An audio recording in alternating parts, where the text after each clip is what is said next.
I do want to ask you, Vice President Biden, about China. Let's talk about China more broadly. There have, of course, President Trump has said that they should pay for not being fully transparent in regards to the coronavirus. If you were president, would you make China pay? And please be specific. What would that look like? What I'd make China do is play by the international rules, not like he has done. He has caused the deficit of China to go up, not down, with China. Up, not down. We are making sure that in order to do business in China, you have to give all your intellectual property. You have to have a partner in China. It's 51%. We would not do that at all, number one. Number two, we're in a situation where China would have to play by the rules internationally as well. When I met with Xi, when I was still vice president, he said we're setting up air identification zones in the South China Sea. You can't fly through them. I said we're going to fly through them. We just flew B-52, B-1 bombers through it. We're not going to pay attention. They have to play by the rules. And what's he do? He embraces guys like the thugs like in North Korea and the Chinese president and Putin and others, and he pokes his finger in the eye of all of our friends, all of our allies. We make up we're 25% of the world's economy. We need to be having the rest of our friends with us saying to China, these are the rules. You play by them or you're going to pay the price for not paying by them economically. That's the way I will run it. And that's what we did in upholding steel tariffs and a range of other things when we were president and vice president. All right. Let's talk about North Korea. Excuse me. No, I have to respond to that. Okay.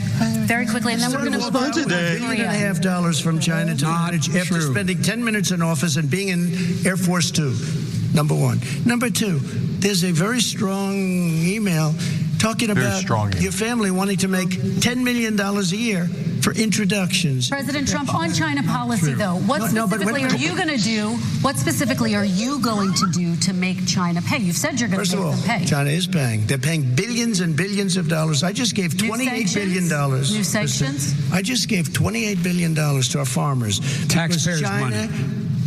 It's what? Taxpayers' money. Didn't come from China. You know the taxpayer is, it's called China. China paid $28 billion, and you know what they did to pay it, Joe? They devalued their currency, and they also paid up. And you know who got the money? Our farmers, our great farmers, because they were targeted. You never charged them anything. Also, I charged them 25% on dumped steel because they were killing our steel industry. We were not going to have a steel industry. Okay. And now we have a steel industry. Okay, Vice President Biden, your response, please. My response is, look, this isn't about, there's a reason why he's bringing up all this malarkey. There's a reason for it. He doesn't want to talk about the substantive issues. It's not about his family and my family. It's about your family. And your family's hurting badly. If you're making less than, if you're a middle-class family, you're getting hurt badly right now. You're sitting at the kitchen table this morning deciding, well, we can't get new tires, they're bald because we have to wait another month or so. Or are we going to be able to pay the mortgage? Or who's going to tell her she can't go back to community college? They're the decisions you're making. In the middle-class families like I grew up in Scranton and Claymont, they're in trouble. We should be talking about your families, but that's the last thing he wants to talk about.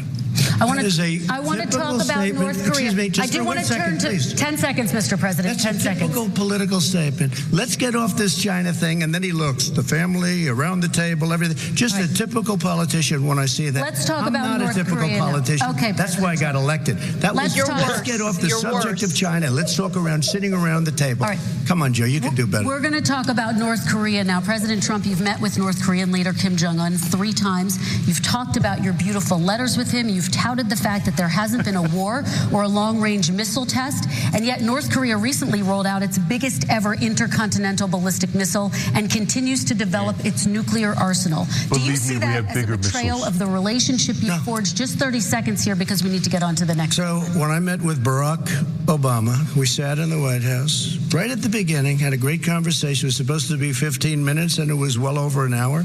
He said the biggest problem we have with North Korea. He indicated we will be in a war with North Korea. Guess what?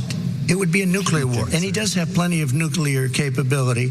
In the meantime, I have a very good relationship with him.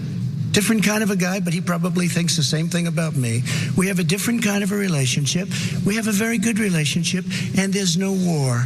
And, you know, about 2 months ago, he broke into a certain area. They said, oh, there's going to be trouble. I said, no, they're not, because he's not going to do that. And I was right. Look, instead of being in a war where millions of people, Seoul, you know, is 25 miles away, millions and millions, 32 million people in Seoul, millions of people would be dead right now. President Trump, that's 30 seconds. I have a good relationship. Vice President Biden, to you, North Korea conducted 4 nuclear tests under the Obama administration. Why do you think you would be able to rein in this persistent threat? Because I'd make it clear, which we were making clear to China. He wouldn't. Let's just move on. Because here's the reason. I made it clear, and as a spokesperson of the administration when I went to China, that they said, why are you moving your missile defense up so close? Why are you moving more forces here? Why you continue to do military maneuvers with South Korea? I said, because North Korea is a problem, and we're going to continue to do it so we can control them. We're going to make sure we can control them and make sure they cannot hurt us. And so if you want to do something about it, step up and help. If not, it's going to continue. What has he done? He's legitimized North Korea. He's talked about his good buddy who's a thug, and he talks about how we're better off. And they have much more capable missiles, able to reach U.S. territory much more easily than ever did before. Let me follow up with you, Vice President Biden. You've said you wouldn't meet with Kim Jong-un without preconditions. Are there any conditions under which you would meet with him? On the condition that he would agree that he would be drawing down his nuclear capacity to get the Korean Peninsula should be nuclear-free zone. All right, let's move on to American families. They tried to meet with him. 10 seconds, President. They tried to meet with him. He wouldn't do it.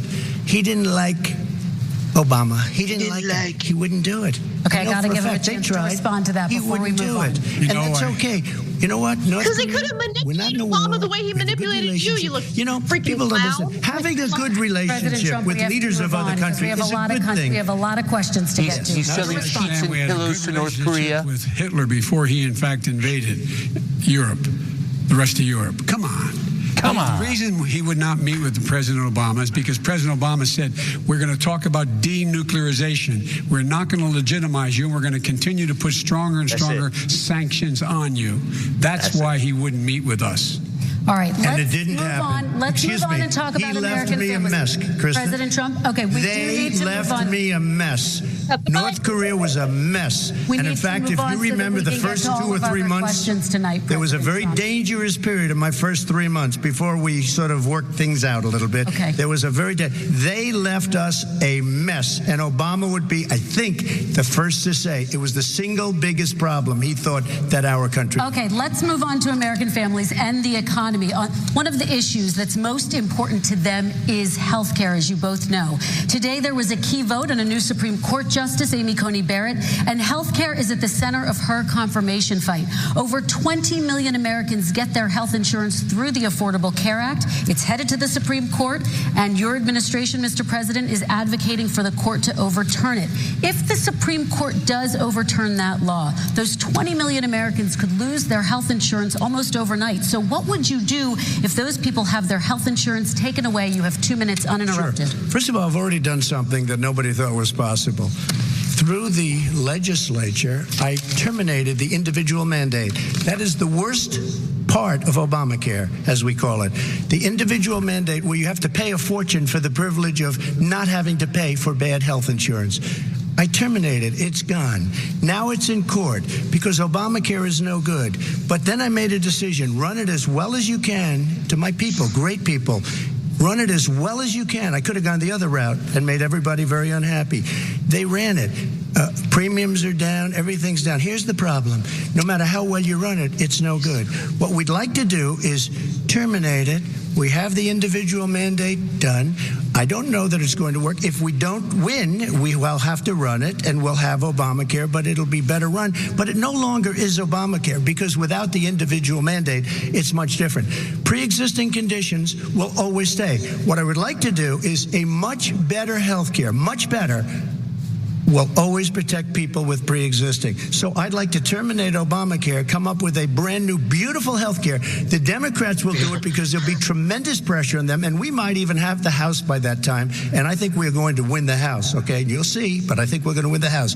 But come up with a better health care, always protecting people with pre-existing conditions. And one thing very important, we have 180 million people out there that have great private health care, far more than we're talking about with Obamacare. Joe Biden is going to terminate all of those policies. These are people that love their health care, people that have been successful, middle-income people, been successful. They have 180 million plans, 180 million people, families, under what he wants to do, which will basically be socialized medicine. He won't even have a choice. They want to terminate 180 million plans. We have done an incredible job on health care, and we're going to do even better. You've done nothing. Okay, Vice President Biden, yes, this is for you. Your health care plan calls for building on Obamacare. So my question is, what is your plan if the law is ruled unconstitutional by the Supreme Court? You have 2 minutes uninterrupted. What I'm going to do is pass Obamacare with a public option. It'll become Biden care. Okay. The public option is an option that says that if you, in fact, do not have the wherewithal to be, if you qualify for Medicaid and you do not have the wherewithal in your state to get Medicaid, you automatically are enrolled, providing competition for insurance companies. That's what's going to happen. Secondly, we're going to make sure we reduce the premiums and reduce drug prices by making sure that there's competition that doesn't exist now by allowing the Medicare to negotiate drug prices with the insurance companies. Thirdly, the idea that I want to eliminate private insurance, the reason why I had such a fight with 20 candidates for the nomination was I support private insurance. That's why I did not one single person with private insurance would lose their insurance under my plan, nor did they under Obamacare. They did not lose their insurance unless they chose they wanted to go to something else. Lastly, we're going to make sure we're in a situation that we actually protect pre-existing. There's no way he can protect pre-existing conditions. None. Zero. You can't do it in the ether. He's been talking about this for a long time. He's never come up with a plan. I guess we're going to get the pre-existing condition plan the same time we get the infrastructure plan that we've been waiting since 17, 18, 19, and 20. The fact, I still have a few more minutes. I know you're getting anxious. The fact is that he's already cost the American people, because of his terrible handling of the COVID virus and the economic spillover, 10 million people have lost their private insurance. And he wants to take away 22 million more people who have it under Obamacare, and over 110 million people with pre-existing conditions, and all the people from COVID are going to have pre-existing conditions. What are they going to do? I have a follow-up for you, Vice President Biden. It relates to something that President Trump said. He's accusing you of wanting socialized medicine. What do you say to people who have concerns that your health care plan, which includes a government insurance option, takes the country one step closer to a health care system run entirely by the government? What's your response to it's ridiculous. It's like saying that, I say it's awesome. That the fact that there's a public option that people can choose, that makes it a socialist plan. Look, the difference between the president, I think healthcare is not a privilege, it's a right. Everyone should have the right to have affordable health care. And I am very proud of my plan. It's gotten endorsed by all the major labor unions, as well as a whole range of other people who, in fact, are concerned in the medical field. This is something that's going to save people's lives, and this is going to give some people an opportunity to have health care for their children. How many of you home are worried and rolling around in bed tonight wondering what in God's name you're going to do if you get sick? Because you've lost your home insurance, your health insurance, your company's gone under. We have to provide health insurance for people at an affordable rate, and that's what I do. President Trump, excuse me, he was there for 47 years. He didn't do it. He was now there as vice president for 8 years, and it's not like it was 25 years ago. It was 3 and But they did do Obamacare. It was just a little while ago, right? Yeah. Less than 4 years ago. He didn't do anything. He didn't do it. He wants socialized medicine, and it's not that he wants it. His vice president, she is more liberal than Bernie Sanders and wants it even more. Bernie Sanders wants it. The Democrats want it. You're going to have socialized medicine, just like you went with fracking. We're not going to have fracking. We're going to stop fracking. We're going to stop fracking. Then he goes to Pennsylvania after he gets a nomination, where he got very lucky to get it. And he goes to Pennsylvania and he says, oh, we're going to have fracking. And you never asked that question. And by the way, so far, I respect very much the way you're handling this, I have to say. By the way. But somebody should ask the question. You can ask. He goes for a year. There will be no fracking. We have a number of topics we're going to get to. That's a big question. We're going to get to. It's the same thing with socialized medicine. I have to respond. Vice President, your response, please. My response is people deserve to have affordable health care, period. Period.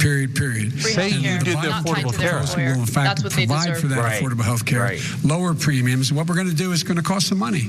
It's going to cost over $750 billion over 10 years to do it. And they're going to have lower premiums. You can buy into the better plans, the cheaper plans, lower your premiums, deal with unexpected billing, and have your drug prices drop significantly. He keeps talking about it. He hasn't done a thing for anybody on health care. Not a thing. Kristen, when Very he quickly, says, then I want to talk about when he what's says happening public on Capitol option, Hill. he's talking about socialized medicine and healthcare. When he talks about a public option, he's talking about destroying your Medicare, totally destroying your Social Security, and this whole country will come down. You know, Bernie Sanders tried it in his state. He tried it in his state. His governor was a very liberal governor. They wanted to make it work. Okay, let's let Vice President Biden respond. It doesn't Vice work. President He's Biden, a very confused guy. He thinks he's running against somebody else. He's running against Joe Biden. I beat all those other people because I disagreed with them. Joe Biden he's running against.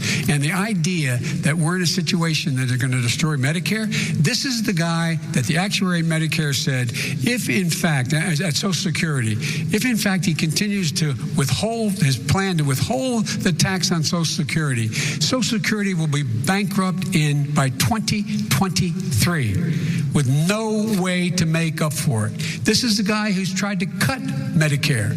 So the idea that Donald Trump is lecturing me on Social Security and Medicare? Come on. He tried to get rid of. He tried to hurt Social Security years ago. Years ago. Go back and look at the records. He tried to hurt Social Security years ago. All right, let's move on. This is the guy that when they announced, Mr. President, I have to move on to the next question. They said the stock market will boom if I'm elected. If he's elected, the stock market will crash. Okay, let's move on to the next question. Very quickly. Look. The idea that the stock market is booming is his only measure of what's happening.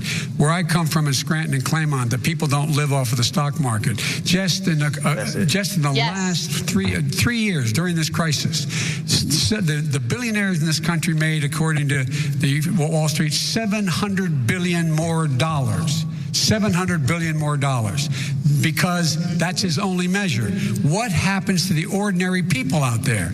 What happens to them? Let's talk about what's happening on Capitol Hill. We're going to move on. 401ks are through the roof. We're going to move on. Stock are through the roof. All right. And he doesn't come from Scranton. That's like he lived there for a short period of time before. Where do you come from, Trump? And he left. Where do you come from? Pennsylvania. Let me move on to my next question, gentlemen. As of tonight, more than 12 million people are out of work, and as of tonight, 8 million more Americans have fallen into poverty, and more families are going hungry every day. Those hit hardest are women and people of color. They see Washington fighting over a relief bill. Mr. President, why haven't you been able to get them the help they need? 30 seconds here. Because Nancy Pelosi doesn't want to approve it. I do. But you're the president. I do, but I still have to get. Unfortunately, that's one of the reasons I think we're going to take over the House, because of her. Nancy Pelosi doesn't want to approve anything because she'd love to have some victories on a date called November 3rd. Nancy Pelosi does not want to approve it. We are ready, willing, and able to do something. Don't forget, we've already approved 3 plans, and it's gone through, including the Democrats, in all fairness. This one she doesn't want. It's near the election because she thinks it helps her politically. I think it hurts her politically. All right, Mr. Vice President. The Republican leader in the United States Senate said he can't pass it. He will not be able to pass it. He does not have Republican votes. Why isn't he talking to his Republican friends? Let me follow up with you, Vice President. We made a deal. Because let me ask Vice President Biden a question. You are the leader of the Democratic Party. Why have you not pushed the Democrats to get a deal for the American people? Well, I have, and they have pushed it. Look, they passed this act all the way back in the beginning of the summer. This is like it's not new. It's been out there This HEROES Act has been sitting there. And look at what's happening. When I was in charge of the Recovery Act with $800 billion, I was able to get $145 billion to local communities that have to balance their budgets and states that have to balance their budgets, so then have to fire firefighters, teachers, first responders, law enforcement officers, so they could keep their cities and counties running. He will not support that. They have not done a thing for them. And Mitch McConnell said, let them go bankrupt. Let them go bankrupt. Come on. What's the matter? The bill that was passed in the House was a bailout of badly run, high crime, Democrat, all run by Democrats, cities and states. It was a way of getting a lot of money, billions and billions of dollars to these states. It was also a way of getting a lot of money from our people's pockets to people that come into our country illegally. We were going to take care of everything for them. And what that does, and I'd love to do that, I'd love to help them, but what that does, everybody all over the world will start pouring into our country. We can't do it.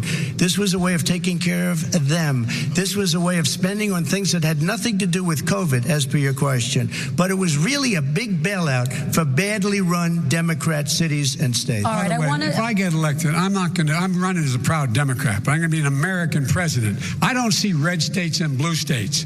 What I see is American, United States. And folks, every single state out there finds themselves in trouble. They're going to start laying off, whether they're red or blue, cops, firefighters, first responders, because teachers, because they have to balance their budget. And the founders were smart. They allowed the federal government to deficit spend to compensate for the United States of America. I want to talk about the minimum wage, gentlemen. Mr. Vice President, we are talking a lot about struggling small businesses and business owners these days. Do you think this is the right time to ask them to raise the minimum wage? You, of course, support a $15 federal minimum wage. I do, because I think one of the things we're going to have to do is we're going to have to bail them out, too. We should be bailing them out now, those small businesses. You got 1 in 6 of them going under. They're not going to be able to make it back. They passed a package that allows us to be able to call PPP. Money is supposed to go to help them do everything from organize how they can deal with their businesses being open safely. Schools, how they can make classrooms smaller, how they can hire more teachers, how they can put ventilation systems in. They need the help. The businesses as well as the schools need the help. But these guys will not help them.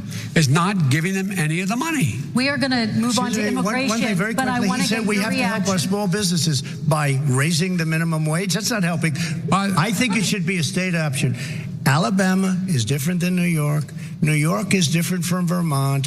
Every state is different. It should be a state option. You said very recently. We have to help. It's very important. We have to help our small businesses. How are you helping your small businesses when you're forcing wages? What's going to happen, and what's been proven to happen, is when you do that, these small businesses fire many of their employees. You said very recently you would consider raising the federal minimum wage to $15 so they can pay $15 an hour, which I think actually should be $20 an hour. $15 an hour. Is that still the case? And I would consider it to an extent, but what I really like, in a second administration, but not to a level that's going to put all these businesses out of business.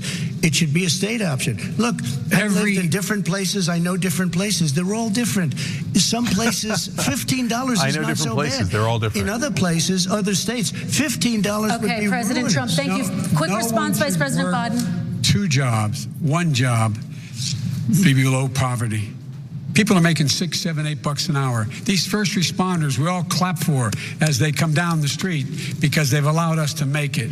What's happening? They deserve a minimum wage of $15. Anything below that puts you below the poverty level. And there is no evidence that when you raise the minimum wage, businesses go out of business. That is simply not true. We're going to talk about immigration. We're going to talk about immigration now, gentlemen, and we're going to talk about families within this context. Mr. President, your administration separated children from their parents at the border, at least 4,000 kids. You've since reversed your zero-tolerance policy, but the United States can't locate the parents of more than 500 children. So how will these families ever be reunited?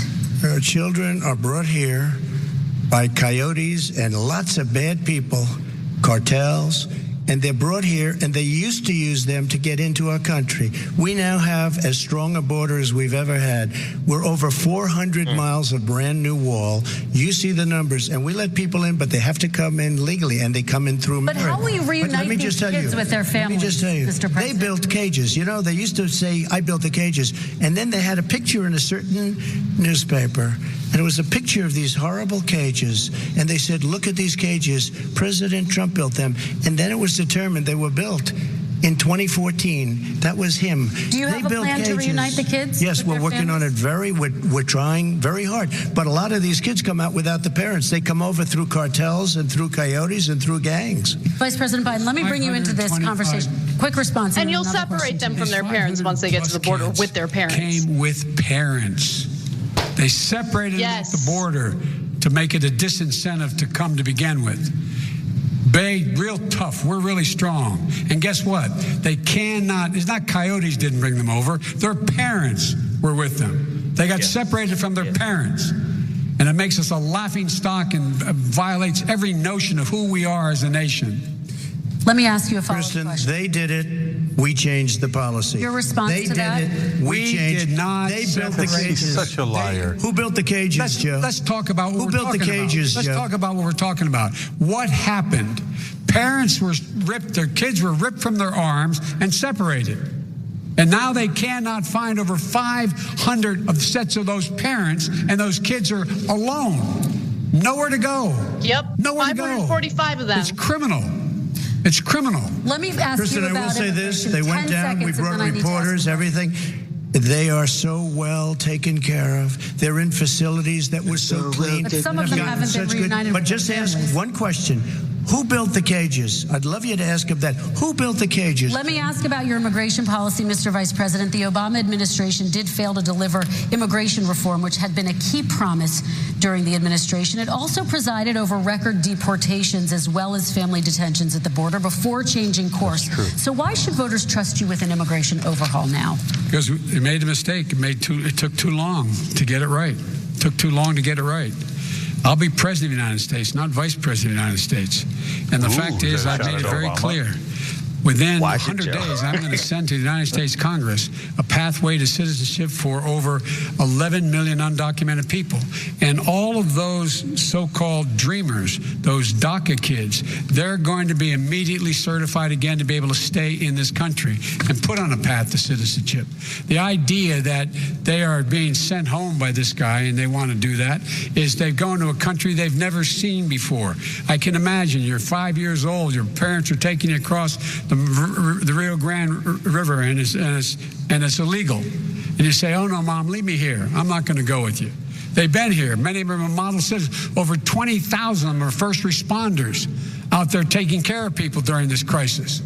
We owe them. We owe them. Kristen, he had 8 years to do what he said he was going to do. And I've changed without having a specific. We got rid of catch and release. We got rid of a lot of horrible things that they put in and that they lived with. But he had 8 years he was vice president. He did nothing except build cages to keep children in. Vice President Biden, your response. The catch and release, you know what he's talking about there? If in fact you had a family came across and they were arrested, they, in fact, were given a date to show up for their hearing. They were released. And guess what? They showed up for a hearing. And this is the first president in the history of the United States of America that anybody seeking asylum has to do it in another country. That's never happened before in America. That's never happened before in America. You come to the United States and you make your case that I seek asylum based on the following premise, why I deserve it under American law. They're sitting in squalor on the other side of the river. President Trump, your response, so 30 seconds, and then we'll move on. It just shows that he has no understanding of immigration or the laws. Catch and release is a disaster. A murderer would come in, a rapist would come in, a very bad person would come in. We would take their name. We have to release them into our country. And then you say they come back. less than 1% of the people come back. We have to send ICE out and Border Patrol out to find them. We would say, come back in 2 years, 3 years. We're going to give you a court case. You need Perry Mason. We're going to give you a court case. When you say they come back, they don't come back, Joe. They never come back.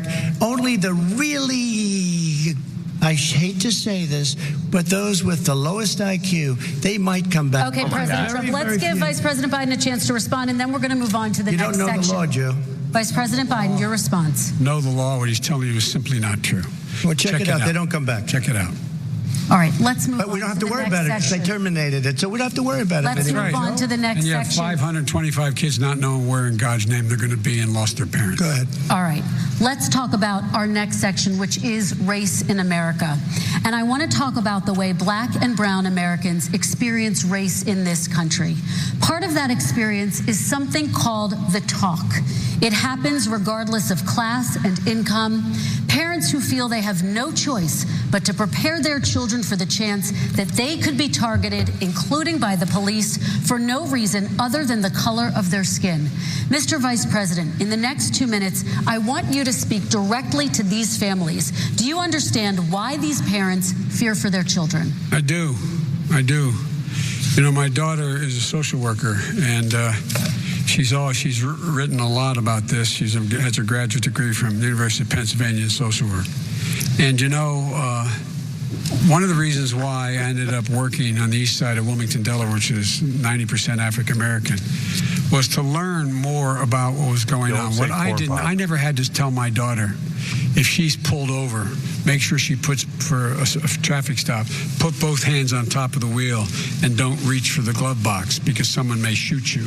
But a black parent, no matter how wealthy or how poor they are, has to teach their child, when you're walking down the street, don't have a hoodie on when you go across the street. Making sure that you, in fact, if you get pulled over, just yes, sir, no, sir, hands on top of the wheel, because you are, in fact, the victim, whether you're a person making child of a $300,000 a year person or someone who's on food stamps. The fact of the matter is, there is institutional racism in America. And we have always said, we've never lived up to it, that we hold these truths to be self-evident. All men and women are created equal. Well, guess what? We have never, ever lived up to it, but we've always constantly been moving the needle further and further to inclusion, not exclusion. This is the first president to come along and says, that's the end of that. We're not going to do that anymore. We have to provide for economic opportunity, better education, better health care, better access to schooling, better access to opportunity to borrow money to start businesses. All the things we can do, and I've laid out a clear plan as to how to do those things, just to give people a shot. It's about accumulating the ability to have wealth as well as it is to be free from violence. President Trump, same question to you, and let me remind you of the question. I would like you to speak directly to these families. Do you understand why these parents fear for their children? Yes, I do. And again, he's been in government 47 years. He never did a thing except in 1994 when he did such harm to the black community. And they were called, and he called them super predators. And he said that. He said it, super predators. And they kept never lived that down. 1994, your crime bill, the super predators. Nobody has done more for the black community than Donald Trump. And if you look, with the exception of Abraham Lincoln, possible exception, but the exception of Abraham Lincoln, nobody has done what I've done. Criminal justice reform, Obama and Joe didn't do it. I don't even think they tried because they had no chance at doing it. They might have wanted to do it, but if you had to see the arms I had to twist to get that done, it was not a pretty picture, and everybody knows it, including some very liberal people that cried in my office. They cried in the Oval Office. 2 weeks later, they're out saying, gee, we have to defeat him. Criminal justice reform, prison reform, opportunity zones with Tim Scott, a great senator from South Carolina. He came in with this opportunity zones. Opportunity zones. It's one of the most successful programs. Rich developers. Tremendous destroying rent-controlled buildings to build luxury condos. F you and your stupid opportunity zones. I don't even give a crap what he has to say about this. Trash. After 3 years of coming to the office, I love some of those guys. They were great. They came into the office. Trash. And they said, I said, what are you doing? After 3 years, I said, why do you keep coming back? Because we have no funding. I said, you don't have to come back every year.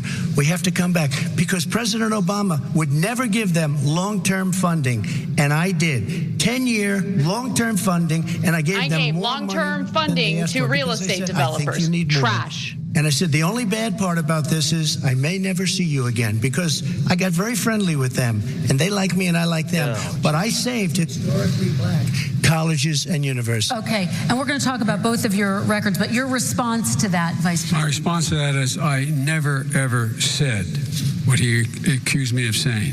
The fact of the matter is, in 2000, though, after the crime bill had been in the law for a while, this is the guy who said, the problem with the crime bill, there's not enough people in jail. There's not enough people in jail.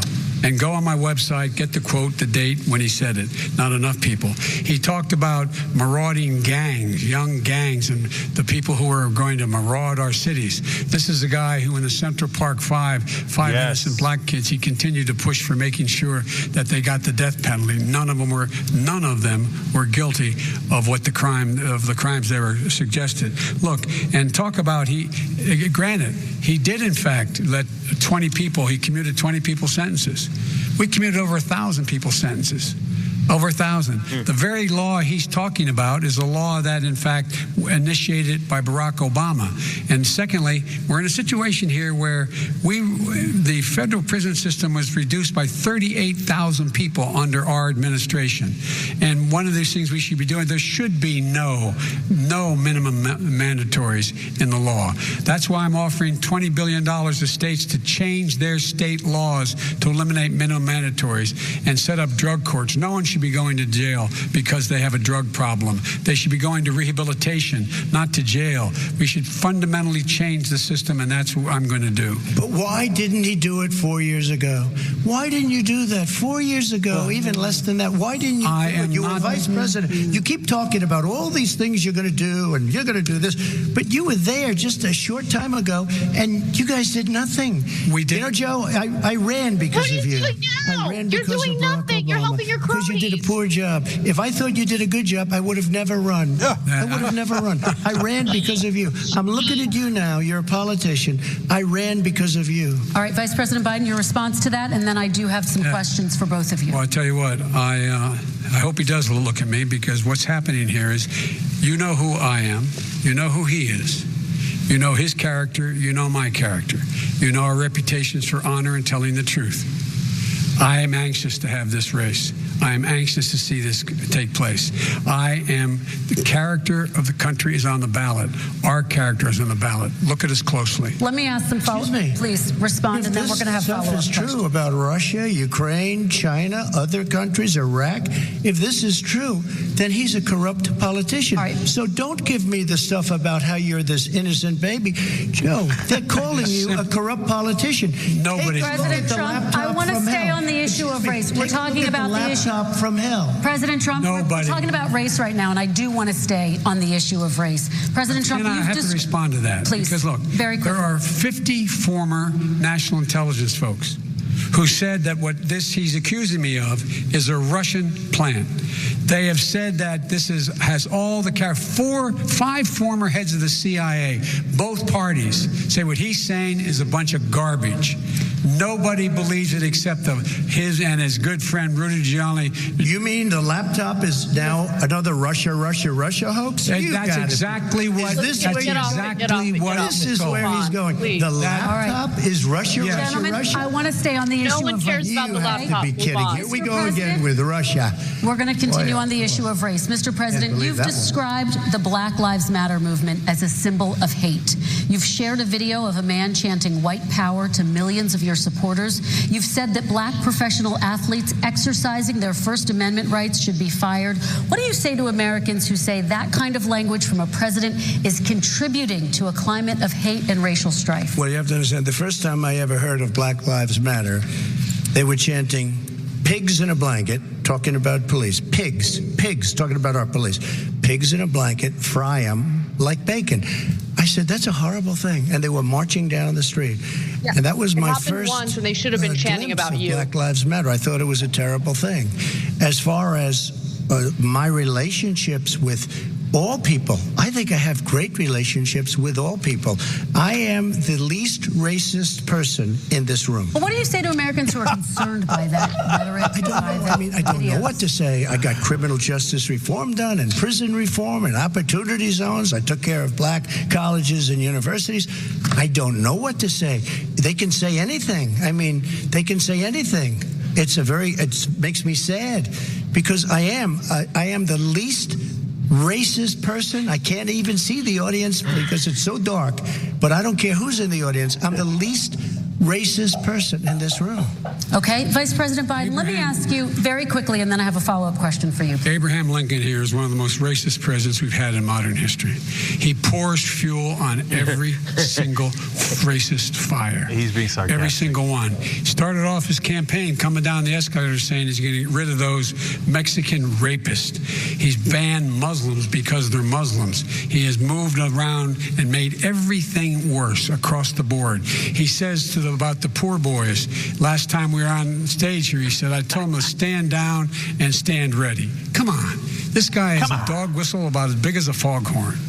President Trump, I'm going to give you 10 seconds to respond, and then I have a follow-up. He made a reference to Abraham Lincoln. Where did that come in? I mean, you said you're Abraham Lincoln. No, where did that? No.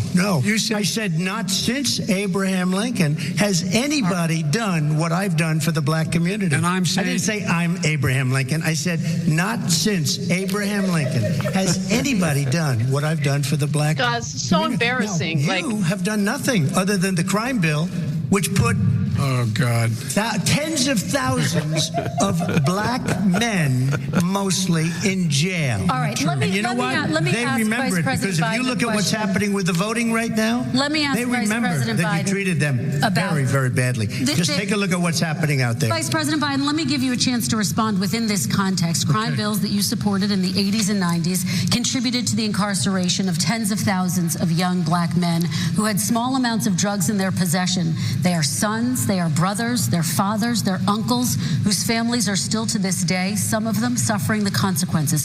So speak to those families. Why should they vote for you? One of the things is that in the 80s, we passed 100%, all 100 senators voted for it, a bill on drugs and how to deal with drugs. It was a mistake. I've been trying to change the sense, and particularly the portion on cocaine. That's why I've been arguing that, in fact, we should not send anyone to jail for a pure drug offense. They should be going into treatment across the board. That's what we should be spending money on. That's why I set up drug courts, which were never funded by our Republican friends. They should not be going to jail for a drug or an alcohol problem. They should be going into treatment. That's what we've been trying to do. That's what I'm going to get done, because I think maybe the American people have now seen that, in fact, it was a mistake to pass those laws relating to drugs. But they were not in the crime bill. But why didn't he get it done? See, it's all talk, no action with these politicians. Why didn't he get it done? That's what I'm going to do when I become president.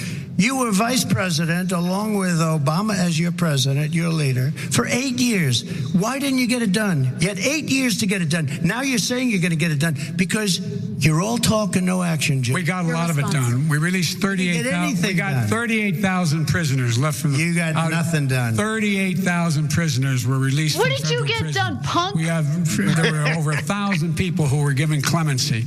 In fact, we're the ones that put in the legislation saying we could look at pattern and practice of police departments and what they were doing, how they were conducting themselves. I could go on, but we began the process. We lost an election. That's why I'm running, to win back that election and change his terrible policy. I just asked one question. Why didn't you do it in the He just said he did it. A short time ago. Why didn't you do it? You just said, I'm going to do that. I'm going to do this. You put tens of thousands of mostly black young men in prison. Now you're saying you're going to undo that. Why didn't you get it done? You had 8 years with Obama. You know why, Joe? Because you're all talk and no action. All right, Vice President Biden, and then we're going to move on to the next section. We had a Republican Congress. No, Yeah. Well, you got to talk them into it, Joe. Sometimes all right. You got to talk them into it. Oh, why didn't you talk Nancy Pelosi into stimulus? Criminal justice reform. Deflect and talk about his failures. Gentlemen, You did what we we're running out of already done. time, so we got to get on to climate change, please. You both have very different visions on climate change. President Trump, you say that environmental regulations have hurt jobs in the energy sector. Vice President Biden, you have said you see addressing climate change as an opportunity to create new jobs. For each of you, how would you both combat climate change and support job growth at the same time? Starting with you, President Trump, you have 2 minutes uninterrupted. So we have the Trillion Trees program. We have so many different programs. I do love the environment, but what I want is the cleanest, crystal clear water, the cleanest air. We have the best, lowest number in carbon emissions, which is a big standard that I notice Obama goes with all the time. You privatize public lands. Joe, I haven't heard Joe use the term because I'm not sure he knows what it represents or means, but I have heard Obama use it. And we have the best carbon emission numbers that we've had in 35 years under this administration. We are working so well with industry, but here's what we can't do. Look at China, how filthy it is. Look at Russia. Look at India. It's filthy. The air is filthy. Putin's not gonna like that. Out because we were going to have to spend trillions of dollars, and we were treated very unfairly. When they put us in there, they did us a great disservice. They were going to take away our businesses.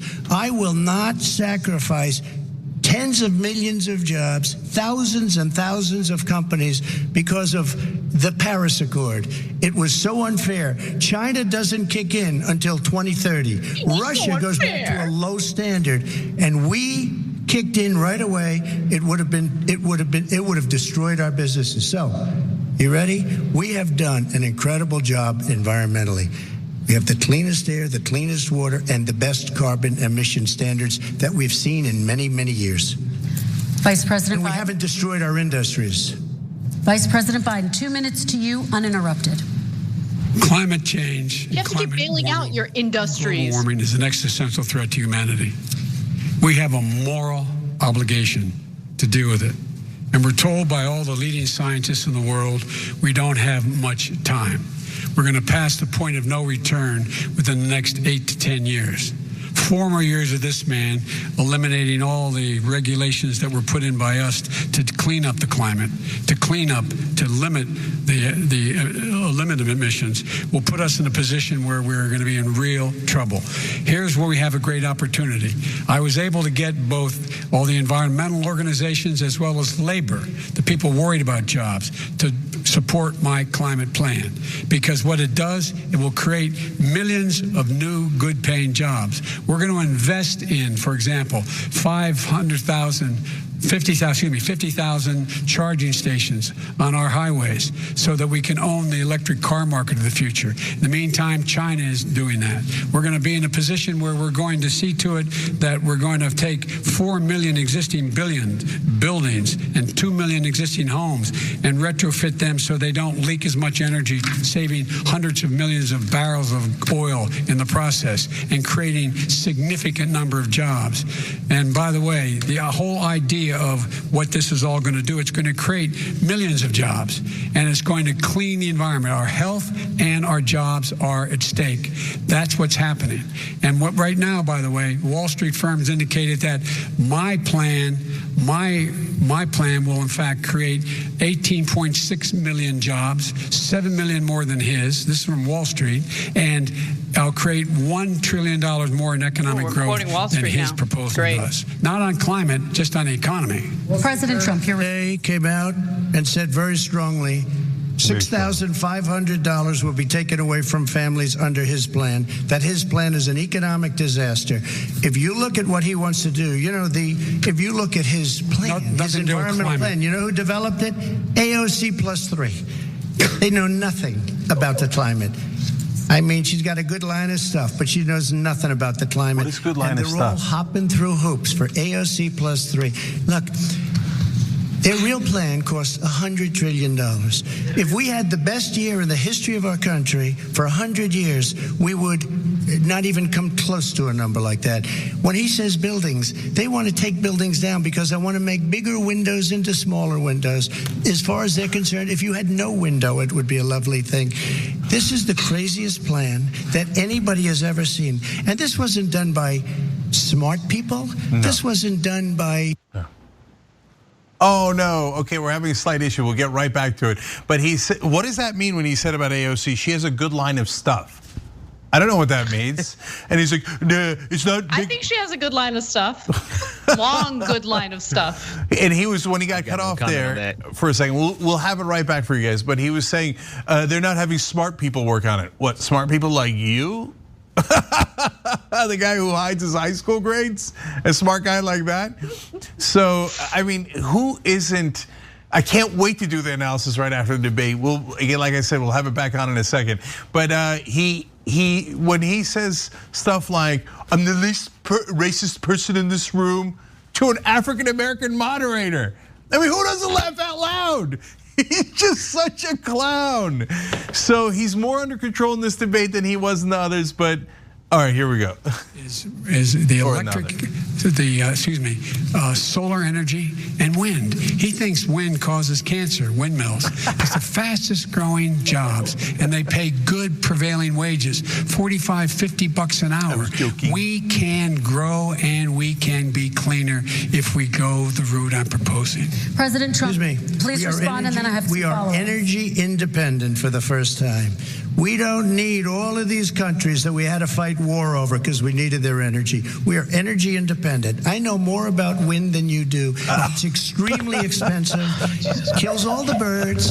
It's very intermittent. Wind causes cancer. A lot of problems, and they happen to make the windmills in both Germany and China. And the fumes coming up, if you're a believer in carbon emission, the fumes coming up to make these massive windmills is more than anything that we're talking about with natural gas, which is very clean. One other thing. Find me a scientist Solar. Said that. I love solar, but solar doesn't quite have it yet. It's not powerful yet to really run our big, beautiful factories that we need to compete with the world. So False. It's all a pipe dream. But you know what we'll do? We're going to have the greatest economy in the world. But if you want to kill the economy, get rid of your oil industry. You want, and what about fracking? All right, let me allow Vice President Biden to respond. I never said I oppose fracking. You said it on tape. Okay, please move on. Put it on your website. I'll put it on. Put it on the website. The fact of the matter is, he's flat lying. Would you rule out banning fracking? I do rule out banning fracking because the answer, we need other industries to transition to get to ultimately a complete zero emissions by 2025. What I will do with fracking over time is make sure that we can capture the emissions from the fracking, capture the emissions from gas. We can do that, and we can do that by investing money and doing it. But it's a transition to that. I have one more question in this pod. He was against fracking. He said it. I will show that to you tomorrow. I am against fracking. Until he got the nomination, went to Pennsylvania, then he said, but you know what, Pennsylvania? He'll be against it very soon because his party is totally against it. Fracking on federal land, I said, no fracking. Let it go. No oil on federal land. Let me ask this final question in this section, and then I want to move on to our final section. President Trump, people of color are much more likely to live near oil refineries and chemical plants. In Texas, there are families who worry the plants near them are making them sick. Your administration has rolled back regulations on these kinds of facilities. Why should these families give you another 4 years in office? The families that we're talking about are employed heavily, and they're making a lot of money, more money than they've ever made. If you look at the kind of numbers that we produce for Hispanic, for Black, for Asian, it's 9 times greater, the percentage gain, than it was under, in 3 years, than it was under 8 years of the 2 of them, to put it nicely. 9 times more. Now, somebody lives. I have not heard the numbers or the statistics that you're saying, but they're making a tremendous amount of money economically. We saved it, and I saved it again a number of months ago when oil was crashing because of the pandemic. Okay. We saved it. We got, say what you want about relationship, we got Saudi Arabia, Mexico, and Russia to cut back, way back. We saved our oil industry, and now it's very vibrant again. And everybody has very inexpensive gasoline. Remember Vice President Biden, your response, and then we're going to have a final question for both of you. My response is that those people live on what they call fence lines. He doesn't understand this. They live near chemical plants that, in fact, pollute, chemical plants and oil plants and refineries that pollute. I used to live near that when I was growing up in Claymont, Delaware. And the more oil refineries in Marcus Hook and the Delaware River than there is any place, including in Houston at the time. When my mom get in the car when there was first frost to drive me to school, turn in the windshield wiper, there'd be oil slick in the window. That's why so many people in my state were dying and getting cancer. The fact is, those frontline communities, it doesn't matter what you're paying them. It matters how you keep them safe. What do you do? And you impose restrictions on the pollutions the pollutants coming out of those fence line communities. Okay, I have one final question. Would he close down the oil industry? It falls. Would you close down the oil industry? By the way, I would transition from the oil industry, yes. Oh, I would that's transition. A big statement. It is a big statement. That's a because big statement. I would stop. Why would you do that? Because the oil industry pollutes significantly. I see. Here's the deal. But that's you can't a big do statement. That. Well, if you let me finish the statement, because it has to be replaced by renewable energy over time. And I'd stop giving to the oil industry. I'd stop giving them federal subsidies. He won't give federal subsidies to the to that's gas. something. To solar and wind. Yeah. Why are we giving it to oil industry? We actually do give it to solar and wind. And that's maybe the biggest statement in terms of business. That's the biggest statement. Mike. Because basically what he's saying is he is going to destroy the oil industry. Will you remember that, Texas? Will you remember that, Pennsylvania, Oklahoma? Vice President Biden, let me give you 10 seconds to respond, and then I have to get to the final question. Vice President Biden. He takes everything out of context, but the point is, look, we have to move toward a net zero emissions. The first place to do that by the year 2035 is in energy production. By 2050, totally. All right. One is he final going to get China to do it? No, we're finished with this. Is he going to get China to do it? Our final question. No, we have to move on to our final question. I'm going to rejoin Paris Accord and make China abide by what they agreed to. All right. This is about leadership, gentlemen. And this first question does go to you, President Trump. Imagine this is your inauguration day. What will you say in your address to Americans who did not vote for you? You'll each have 1 minute, starting with you, Mr. We have to make our country totally successful as it was prior to the plague coming in from China. Now we're rebuilding it, and we're doing record numbers, 11.4 million jobs in a short period of time, etc. But I will tell you, go back. Before the plague came in, just before, I was getting calls from people that were not normally people that would call me. They wanted to get together. We had the best black unemployment numbers in the history of our country. Hispanic, women, Asian, people with diplomas, with no diplomas, MIT graduates, #1 in the class. Everybody had the best numbers. And you know what? The other side wanted to get together. They wanted to unify. Success is going to bring us together. We are on the road to success. But I'm cutting taxes, and he wants to raise everybody's taxes, and he wants to put new regulations on everything. He will kill it. If he gets in, you will have a depression, the likes of which you've never seen. Your 401ks will go to hell, and it'll be a very, very sad day for this country. All right. Vice President Biden, same question to you. What will you say during your inaugural address to Americans who did not vote for you? I will say, I'm an American president. I represent all of you, whether you voted for me or against me. And I'm going to make sure that you're represented. I'm going to give you hope. We're going to move. We're going to choose science over fiction. We're going to choose hope over fear. We're going to choose to move forward because we have enormous opportunities to make things better. We can grow this economy. We can deal with the systemic racism. And at the same time, we can make sure that our economy is being run and moved and motivated by clean energy, creating millions of new jobs. And that's the fact. That's what we're going to do. And I'm going to say, as I said at the beginning, what is on the ballot here is the character of this country. decency, honor, respect, treating people with dignity, making sure that everyone has an even chance. And I'm going to make sure you get that. You haven't been getting it the last 4 years. All right, I want to thank you both for a very robust hour and a half, a fantastic debate. Really appreciate it. President Trump, former Vice President Joe Biden, thank you to Belmont University for hosting us tonight. And most importantly, thank you to those watching tonight. Election Day is November 3rd. Don't forget to vote. Thank you, everyone, and have a great night. Thank you. All right, so we are going to do analysis immediately, obviously. We're going to bring in Michael Shure in just a little bit. First of all, like and share the stream. Let's get this analysis to everyone. This debate obviously was more tempered than the first hurricane that we dealt with in the first debate. But it had some wonderfully comical lines by Donald Trump. I know wind better than you do, okay? Was one of my favorites. We're planting 1 trillion trees. That program doesn't even exist. I mean, he said 1 billion, he said 1 trillion. It's zero, it doesn't even exist. And he just keeps saying it. It really is stunning how often he lies. And with no recourse to anything. Here, look, let's do the summary right now, real quick, okay? So guys, Trump had to have a big win in this debate, okay? And at best, it's a tie because he wasn't a maniac, right? Because we got used to the Trump standard, which is like him constantly punching himself in the face at the speed of a tornado, right? And so this time he'd every once in a while punch himself in the face instead of doing it really rapidly while spinning around. So, but even if it were a tie, which it wasn't, that Trump's down 8 points nationally, and there's very little time left before the election, about 10 days left before the election. This ain't gonna do it, but it wasn't a tie.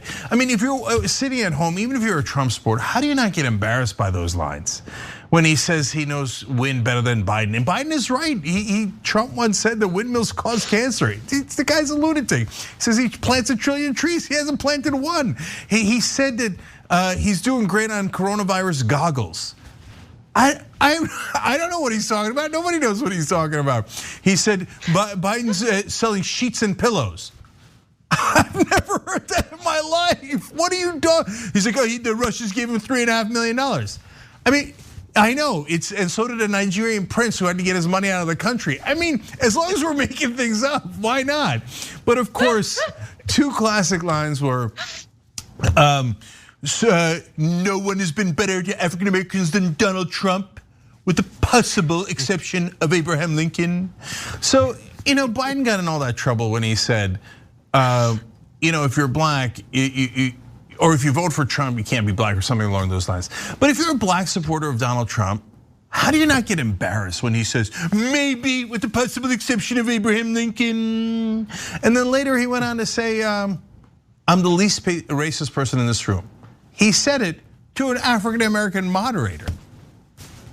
I mean, what do you do with this guy? What do you do with a clown this large? So did Donald Trump lose the debate? Of course he lost the debate. Yeah. How could a guy like that ever win a debate? So let me get your guys' reaction. Ben, you go first. Yeah, here's the thing. The main thing I think is that the emperor is finally being seen as naked, right? I think his ridiculousness, his entire shtick that he was able to get away with in 2016 has finally run its course. Anyone who has a modicum of sincerity in them saw a disaster tonight. It was a complete and total collapse of Donald Trump. You remove the novelty of his ignorance, right? His different approach and all the different ways they try to categorize him as not being a politician, and all these things were novel in 2016. It has run its course, and we're on this side of 220,000 people being dead because of his decisions. And so now he's doing the same exact thing over again, and it's just not hitting the same notes. And that's being kind. Joe Biden came out for blood. He came out swinging uppercut after uppercut, haymaker after haymaker, and they landed. Now everyone got a little fatigued. Joe Biden got fatigued. I got fatigued somewhere around 1 hour and 15 minutes, and it went downhill just a little bit for him, but not enough to to take away from how big of an opening Joe Biden had. I think if anybody gave up on Donald Trump, it happened in the first 20 minutes.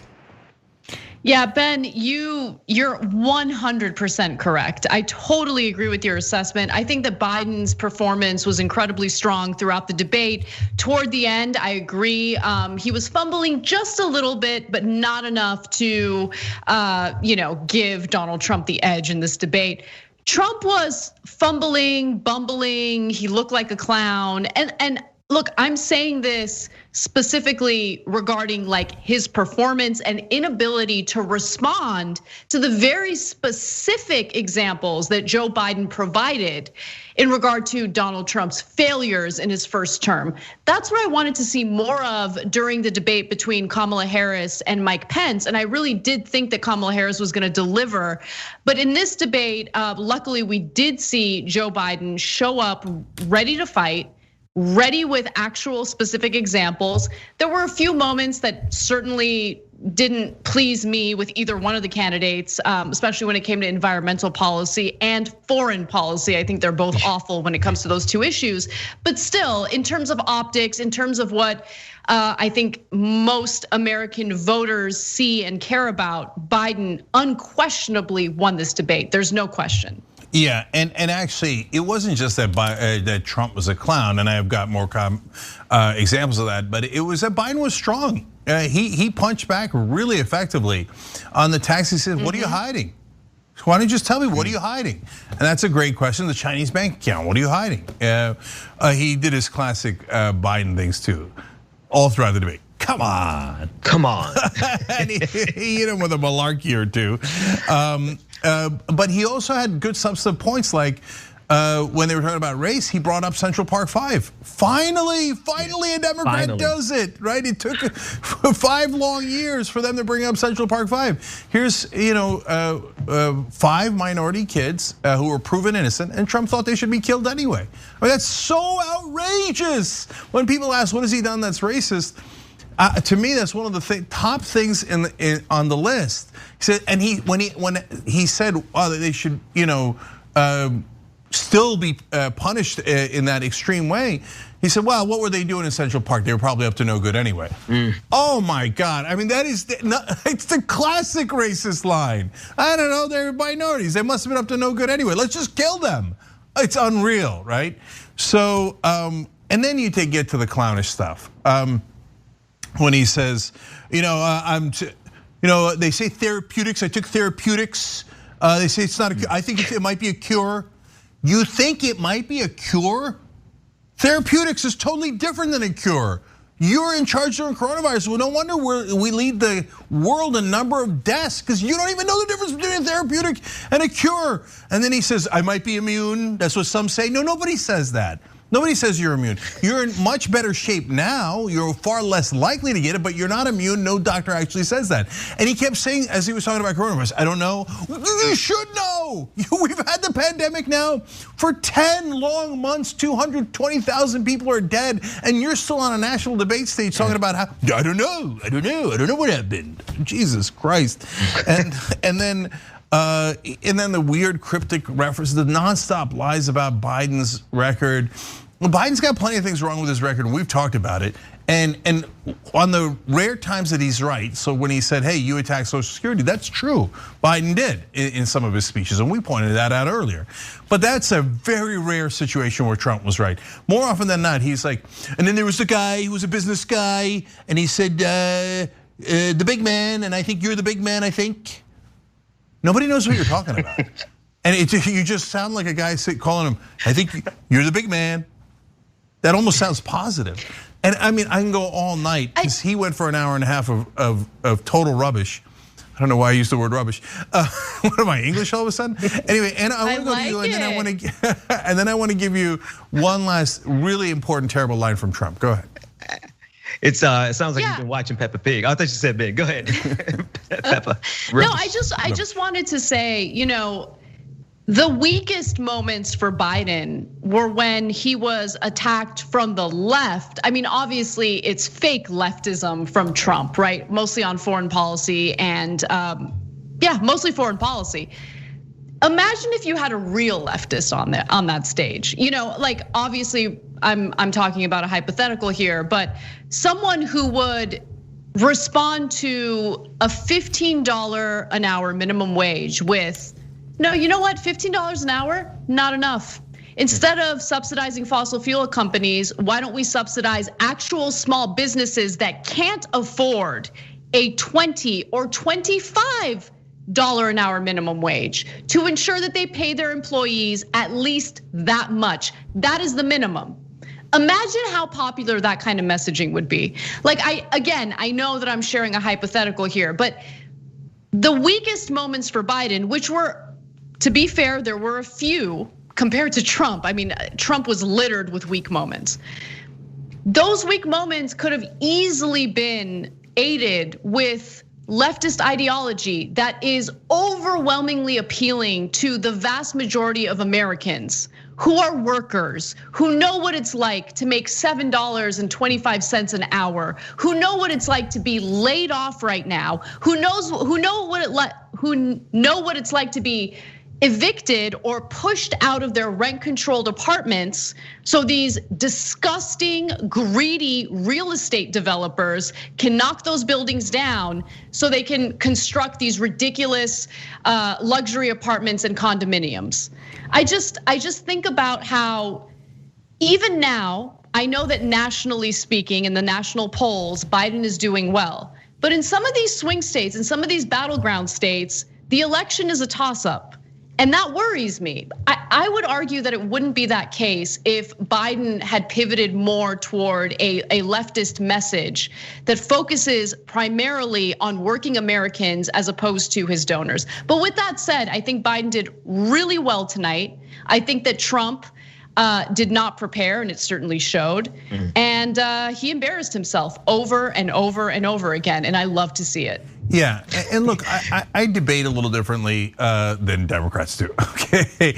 But when I'll give Joe Biden credit, when he said, yeah, I'm gonna raise the minimum wage to $15, that's a good moment because that you just told millions upon millions of Americans that you're gonna raise their wages. For some of them, you're gonna double their wages. It's such a layup. The Democratic Party fought Bernie Sanders tooth and nail for decades on this issue, right? And finally Sanders won, and now we're at a point where Biden is championing it. But what I would have done with Trump is, I would have said, look, you just said you're for lower wages. You just said you're against a $15 minimum wage. So how low do you want the wages to be? How much money do you want to take away from the average American? Just explain it, because you say you're against the minimum wage. You don't want to pay people more. I know you want all the money to go to the businesses and your donors, but how low do you want their wages to be? And just keep pounding him. How low do you want their wages to be? How low do you want their wages to be? And he can't possibly answer that, he's a fool. But again, I'm with everyone else here. Biden, within the context of what normally goes on in a debate, did great. Let me say one last thing about Trump's lines, because I thought this one was, I mean, there was two that were amazing. When he said, you had 8 years to do something about healthcare, you didn't do anything. Obamacare is a mess. Wait a minute, did he not do anything or did he do Obamacare? You can't blame him for Obamacare and then say you didn't do anything for 8 years. The one thing they're known for is Obamacare, right? He just has no attachment to reality or facts. And then the line that I thought was even more comical is, on coronavirus, he said, I take full responsibility. It was China's fault. And it was back-to-back sentences. It was amazing. The thing that stood out the most to me about Donald Trump's delivery tonight was that his normal lies didn't land as good as they used to land, right? I don't think any of them landed. Even when he was trying to outflank Joe Biden from the left, talking about wars and endless wars, that didn't really land. It was, I don't know if it's the medication he's on, because what he's usually able to do is to put on a performance enough to make his lies stick with an impactful force that he just didn't have tonight. And so I'm wondering how it really resonated with his supporters, because if they were looking for the same showmanship that they normally get, and by showmanship, I mean clown show, they didn't get that tonight. And I think they had to feel like they came away defeated and deflated because Trump just could not deliver in a way. Of course, all of it is lies, but that's what he's been built on. That's what he's built everything around. And so I think all of it really came crashing down around him tonight. Yeah, so guys, I want to thank some of the folks that make this coverage possible. And then we're gonna give you a lot more of the funny lines, the absurd lines, the important lines out of the debate. We'll give you what the media reaction has been. And if there's any polling, we'll tell you immediately about the polling of the debates. And we'll talk about the context of the entire election. But if you're watching on YouTube, you just hit that join button below and you become a member of the Young Turks. You are the Young Turks. You make us possible, you make this show possible, you make this coverage possible. So as quickly as I can, let me read out some folks who just joined. Ginny 59, Bertram Moore II, Yard Away 1, Ashley Meads, D Shelton 1109, Romero Farias, Rachel Copeland, Mother May 1, Snell, Planning with John, Anthony Delbridge, so much more. I'll also read out the Twitch guys in a second, but I gotta read 2 super chats too, and I wanna interact with you guys. So send us super chats. If you're a member on our website, tyt.com/join. If you're watching anywhere else, tyt.com/join. I read your comments more often, but let me go to the 2 super chats that were so generous. The Defiant one gave $100 and said, keep doing what you're doing. You're pulling the wool from people's eyes. It's much needed. But again, brother, we're doing it together, okay? That makes this show possible. David Rodriguez, $200. Voted today, keep speaking true. Love you guys from Tampa. David, right back at you, brother. And then Michael Brennan wrote in, my mom recently passed from COVID. I just wanted to let you know that she enjoyed watching TYT with me at night. Anna was her favorite host. You guys are amazing. Yeah. Thank you for that sweet comment. But Cenk, I just keep thinking about the media. Like we had our main show production meeting today where I very subtly tried to express to Cenk like, hey, our mics are up when we're on camera and the debate is taking place. Like, listen, homie, like try not to talk during the debate because we can't hear what they're saying. But the entire time I couldn't help myself from like yelling at Trump's nonsense. So I want to give Cenk a lot of credit because you expressed a lot of self-control tonight that I just obviously couldn't do myself. Wow, that almost never happens. Yeah. Okay. I know. All right, so we got to take a quick break here. We're also on top of everything else. We're gonna have Michael Shure reporting from the field. So there's so much more happening right now. And let me say one last thing before we go. Look, we're doing a fundraising drive this year to keep Young Turks healthy and strong and sustainable. And like I said, you guys are the Young Turks. So if you could help there, that would make all the difference. tyt.com/go. So we appreciate it. We built this show together. That's why we've been on the air for 18 years, while we have seen many other things go and come and go. And we're still here because of you guys. All right, let's take a quick break and we'll be right back.